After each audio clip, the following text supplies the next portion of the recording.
የሰዓቱን ፕሮግራም መሪ የነበሩት የሲዳማ ሰበካ ኃላፊ ቢሾፕ ሞላ ቤዳሞ የመነጋገሪያ ማይኩን በእጃቸው ጨብጠው ጉባኤው እግዚአብሔርን በማመስገን ለዕለቱ መርሃ ግብር በንቃት መጀመር የተመቻቸ እንዲሆን ለጸሎት ጋበዙ። ጉባኤውም በታላቅ ጥማት ወደ ጸሎት ውስጥ ዘልቆ ገባ። ቀጥሎም ከራእይ መጽሐፍ ምዕራፍ 5 ከቁጥር 11 እስከ 14 ያለውን ጥቅስ በማንበብ ሽማግሌዎችም ወድቀው ሰገዱ በሚል ቃል መነሻነት በጉባኤው የተገኘው ሁሉ ለእግዚአብሔር እንዲሰግድ ሰግደው አሰገዱ። በመቀጠልም 2 የአማርኛ 1 የሲዳምኛ አምልኮ ዝማሬ በተከታታይ በመዘመሩ ጉባኤው በመንፈስ ቅዱስ ተነቃቅቶ ለቀጣዩ ፕሮግራም ዝግጁ ሆነ። ከዚያም የቡርሳና የአርቤጎና ቅርንጫፍ ሰበካ የሲዳምኛ የህብረት መዘምራን ዝማሬ አቀረቡ። አምልኮው በታላቅ ክብርና ድምፅ ነበር። ከዚያም በቀጥታ ጊዜውን የዓለም አቀፍ ሐዋርያዊት ቤተ ክርስቲያን ህብረት ቼርማን ለሆኑት ለቢሾፕ ደጉ ከበደ የሰጡ ሲሆን እርሳቸውም ጌታ ኢየሱስን ካመሰግኑ በኋላ እንዲህ አሉ። እንኳን አደረሳችሁ። ከመብዛታችን የተነሳ ጠቦ ሰው ጣራ ላይ ሳይቀር መቀመጥ ጀምሯል አሉ። በየዓመቱ እያበዛን ስላለ ኢየሱስን እናመስግን ባሉ ጊዜ ሕዝቡ ተቀብሎ እየተደነቀ ምስጋናውን አቀጣጠለ። ስለ ዘኬዎስም አንስተው ዋናው ጉዳይ ቦታው ወይም ዛፉ አይደለም፣ ልቡ ነው።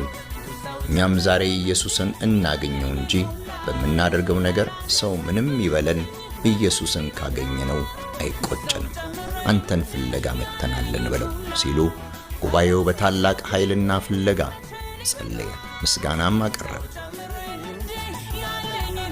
አንድ እንዳይጎድልብኝ ከጸጋ ስጦታ ያለሁበት ድረስ ፈልጎ እየመጣ ሲሉ የአምልኮ መሪዎች መዝሙሩን ዘመሩ። በመቀጠልም ወንጌላዊ ሰለሞን ከበደ የእግዚአብሔር ቃል መልእክት የሚቀርብበት ጊዜ ሆነ።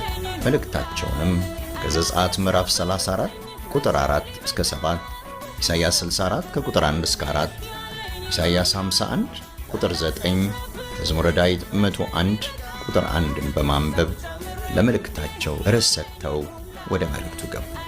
ሙሴ ወጣ፣ እግዚአብሔር ወረደ በሚል እግዚአብሔርን እንዲህ እንበለው፣ እኔ ወጥቻለሁ፣ አንተ ውረድ። ኃጢአቴ ይዞ እንዳትወርድ ከልክሎ ከሆነ ኢየሱስ ማረኝ ውረድ። እግዚአብሔር መሐሪ መሐሪ ብሎ ያወጀው ሰው ኃጢአተኛ ነኝ ብሎ እንዲያወጅ ነው።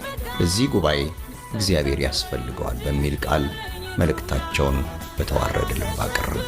በመቀጠልም እንግዶችን እንኳን ደህና መጣችሁ በሚል የጀመረው የመልካም ምኞት መግለጫ ቅድሚያውን ለሰሜን አሜሪካ ሐዋርያዊት ቤተ ክርስቲያን ህብረት ኃላፊ ለሆኑት ለቢሾፕ አየለ ላቀው በመስጠት በልባቸው ያለውን እንዲናገሩ ተጋበዙ። እርሳቸውም በሆሴዕ ምዕራፍ 2 ቁጥር 16 ጀምሮ በማንበብ እግዚአብሔር እዚህ በሚሰራው ሥራ መንፈሱን አፈናጥሮ በተለያዩ ቦታዎች ላይ በአንዴ ሊሰራ እንደሚችል የታመነ ነው።